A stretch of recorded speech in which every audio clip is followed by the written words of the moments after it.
Assalamualaikum warahmatullahi wabarakatuh. Salam sejahtera untuk kita semua, para pemirsa. Berikut ini akan dijelaskan lanjutan dari kunci jawab UAS Fisika Dasar 1, Teknik Pertambangan FTKE, semester Gasal tahun akademik 2024-2025. Di dalam video yang pertama telah dibahas tentang soal ujian secara umum, kemudian penyelesaian dari soal UAS untuk soal nomor 1 dan soal nomor 2. Nah, pada video bagian yang kedua ini akan dibahas tentang kunci jawaban untuk soal nomor 3, nomor 4, dan nomor 5. Kita akan awali dari soal nomor 3, para pemirsa. Soalnya sebagai berikut, topiknya tentang rangkaian listrik dan rangkaian hambatan. Sebuah rangkaian listrik ditunjukkan oleh gambar C di bawah ini. Kemudian tentukan yang pertama adalah hambatan total. Kemudian yang kedua adalah jika arus pada uh, yang lewat pada hambatan 6 ohm sebesar 0,5 ampere yang di bawah ini, hitunglah besar sumber tegangan V. V-nya ditanyakan. Kemudian bagian C, berapa daya atau hitung daya pada masing-masing hambatan dari 5 hambatan yang ada. Nah, penyelesaian dari soal ini kita lihat dari gambar rangkaian, maka kita hitung dulu bagian hambatan yang 1 ohm dengan 2 ohm ini diserikan, maka R12 sama dengan jumlah, yaitu 1 plus 2 sama dengan 3 ohm. Kemudian yang bagian bawah 6 ohm, nah sehingga ketiga hambatan ini menjadi dua hambatan yang diparalelkan, maka nilai penggantinya atau ekuivalennya adalah dikalikan dibagi dengan jumlah. Jadi yang di atas 3 dikalikan yang di bawah 6, jadi 3 kali 6, mohon maaf ini bukan 0 ya, tapi kurung 3 kali 6 dibagi dengan 9, yaitu jumlah. Ketemunya 2 ohm. Nah, sehingga tiga hambatan ini menjadi satu hambatan sebesar 2 ohm, maka nilai keseluruhan hambatan yang ada diserikan dengan hambatan 2 ohm dan 4 ohm, sehingga R total jawaban bagian A adalah 2 plus 4 plus 2 ohm sama dengan 8 ohm. Nah, kemudian pertanyaan B, kita kembali ke soal para pemirsa. Jika arus yang lewat pada hambatan 6 ohm sebesar setengah ampere, berapa sumber tegangan V? Nah, dari gambar yang ada di atas ini, V6 ohm kita bisa hitung menggunakan persamaan hukum ohm, yaitu I kali R. I-nya sama dengan setengah ampere diketahui, kali R-nya 6 ohm sama dengan 3 volt. Nah, sehingga V yang di atas ini juga 6 volt, dan di bawah juga 6 volt karena paralel. Nah, sehingga arus yang lewat pada hambatan 1,2 di atas menjadi V per R12 sama dengan 3 per 3 sama dengan 1 ampere. Nah, sehingga I total yaitu arus yang keluar dari sumber tegangan baterai itu sama dengan V per R 12, yaitu I totalnya 1 ditambah setengah sama dengan 1,5 ampere. Nah, sehingga V totalnya dari persamaan hukum Ohm sama dengan I total dikalikan L total, yaitu 1,5 dikalikan R totalnya 8 ohm yang sudah dihitung, ketemunya 12 volt.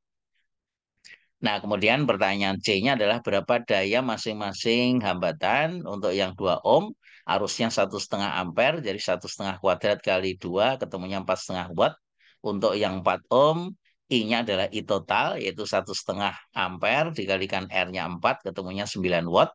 Untuk yang 1 ohm, sama dengan I kuadrat 12 kali R, arusnya 1 ampere kali 1 watt, sedangkan yang 2 ohm, arusnya juga sama 1 ampere kali R-nya 2 watt, sedangkan yang 6 ohm, arusnya sebesar setengah ampere, diketahui, dikalikan R-nya 2, eh, sama dengan 1,5 watt. Nah, itu adalah daya dari masing-masing hambatan.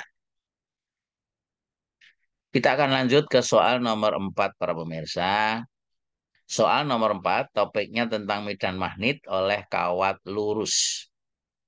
Dua buah kawat sejajar dialiri arus I1 0,9 ampere itu yang di sebelah kanan, kemudian I2-nya 1,6 ampere yang di sebelah kiri, tegak lurus bidang gambar atau bidang datar dengan arah yang sama. Jadi kalau ini gambarnya cross-cross, artinya menjauhi bidang gambar.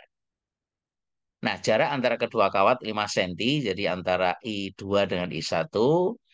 Nah, yang ditanyakan adalah sebuah titik P yang berada 3 cm dari kawat I1, ini 3 cm, kemudian 4 cm dari kawat 2, berapa besar medan magnet yang ditimbulkan oleh kedua kawat. Penyelesaian soal ini, misalkan kedua arah arus dibuat masuk ya dari gambar menjauhi pengamat, maka sketsa geometrisnya seperti gambar berikut ini yang di atas ini, para pemirsa, maka medan magnet yang ditimbulkan oleh I1 menggunakan aturan tangan kanan kita, maka arahnya adalah menuju ke kawat I2, tergambar B1. Sedangkan B2-nya itu oleh kawat 1 menggunakan aturan tangan kanan kita itu mengarah menjauhi dari kawat I2. Jadi ini B1, B2 karena tegak lurus, ingat segitiganya ini menjadi segitiga istimewa 3, 4, 5 cm, ini siku-siku, maka B di titik P menggunakan persamaan Pitagoras. Nah, induksi magnetik dari masing-masing kawat menggunakan persamaan B sama dengan mu 0 I per 2 pi A atau 2 pi R. Mu 0 permeabilitas 4 pi kali 10 min 7, arusnya 0,9 ampere. A-nya adalah jarak 3 cm dijadikan meter 3 kali 10 pangkat min 2 dalam meter. Maka hasilnya adalah 6 kali 10 pangkat min 6 Tesla atau 6 mikrotesla. Itu medan magnet oleh kawat 1. Sedangkan medan magnet atau induksi magnetik akibat arus kawat I2 adalah B2 mu 0 I2 per 2 pi A. A-nya A2 jaraknya 4 cm dalam meter menjadi 4 kali 10 min 2 dalam meter. Arus I2-nya 1,6 ampere. Mu 0 konstanta. Permeabilitas 4 pi kali 10 min 7. Kalau kita hitung ketemunya 8 kali 10 pangkat min 6 Tesla atau 8 Tesla. Nah, ingat para pemirsa, dari skema gambar ini, antara B1 dengan B2 tegak lurus, maka B di titik P itu menggunakan rumus Pitagoras, yaitu akar dari akar panjang ini para pemirsa, B1 kuadrat plus B2 kuadrat, B1-nya 6 mikrotesla, B2-nya 8 mikrotesla, kalau kita hitung B di titik P sama dengan 10 mikrotesla. Demikian jawaban untuk soal nomor 4 ini. Kita akan lanjut ke soal nomor 5, para pemirsa. Topiknya tentang magnet, yaitu interaksi antar kawat berarus. Nah, soalnya sebagai berikut. Sebuah kawat dibentuk 4 persegi panjang A, B, C, D seperti pada gambar. Kemudian dialiri arus I2 sebesar 25 ampere. Arusnya searah dengan arah jarum jam. Kemudian ada kawat lurus panjang I1 yang berada di sebelah kiri, para pemirsa. Arusnya I1 10 ampere. Nah, yang ditanyakan adalah tentukanlah besar dan arah gaya yang bekerja pada kawat ABCD. Nah, jadi kalau gambarnya kita perlihatkan di sini, ini potongan kawatnya adalah dari A, kemudian ke D ke C ke B, dan B ke A. Arah arusnya, potongan kawatnya adalah AB, CD, AD, dan CB. Nah, jarak antara kawat 1 dengan arus I2, potongan kawat AD adalah 25 cm. Kemudian panjang dari kawat kotaknya ini adalah 50 cm, kemudian lebarnya 30 cm. Nah, interaksi antara kawat berarus antara I1 dengan I2 kalau sejajar searah, maka antara kedua kawat akan terjadi gaya tarik-menarik. Sementara kalau kawat I1 dengan I2 yang turun ke bawah, potongan kawat C ke B, berarti berlawanan arah, maka akan terjadi gaya tolak-menolak. Nah, sehingga gambar gaya yang terjadi itu untuk arus yang sejajar dan berlawanan arah saja yang mengalami gaya.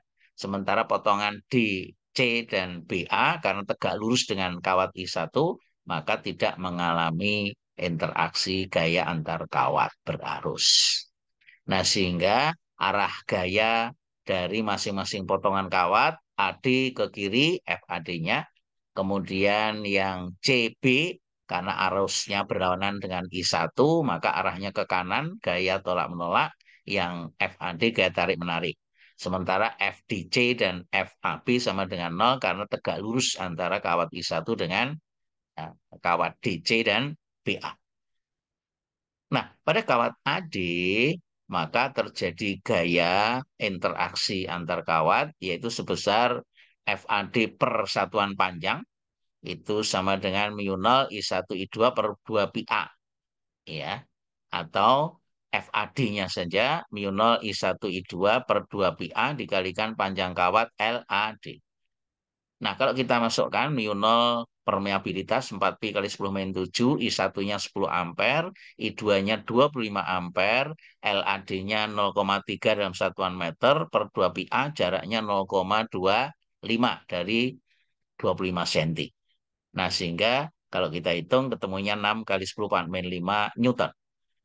Nah, sedangkan potongan kawat BC itu gaya persatuan panjang atau gaya FBC-nya sama dengan mu 0 I1 I2 per 2 pi A2.